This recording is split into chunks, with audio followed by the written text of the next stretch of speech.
After a long, enduring season, the day had finally come. It's Thursday afternoon, and I was on my way back to Lasser to meet the rest of the team. We were gathering the rest of our belongings to make our way down to eastern Michigan for our final championship meet. Almost as soon as we put our bags down in our room, we left for our traditional pasta dinner at Olive Garden. It was all delicious, but we all had trouble eating, for we were so anxious for what was going to come the next day. Immediately after our filling dinner, we all went back up to our rooms. The clippers and razors came out, and the shaving period began. We all helped each other shave our heads so that we were all perfectly bald. The next morning had finally arrived. It was the first day of my final championship meet. The meet was not to start for another couple hours, so I had plenty of time to get ready for my races. I spent a long time warming up and mentally preparing for what I was going to do later on. As my first event, the 50 freestyle, neared, I started making my way behind the blocks. I now only had minutes before I would be diving in the pool. I was extremely nervous and excited.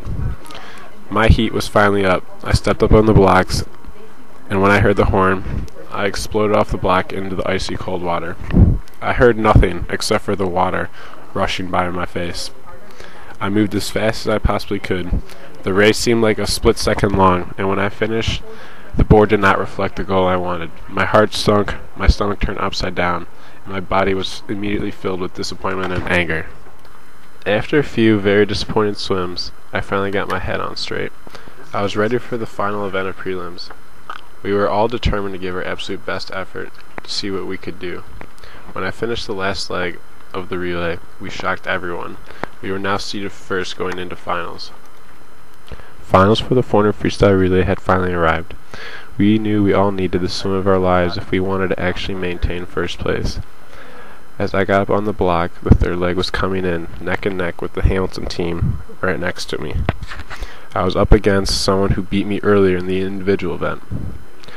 Just over a length into my swim, the Hamilton kid passed me. I was frightened I was going to lose this relay for my team. When the final length came, I gave it everything I had. I had no idea if I was ahead or behind, but when I finished, I was overwhelmed with joy.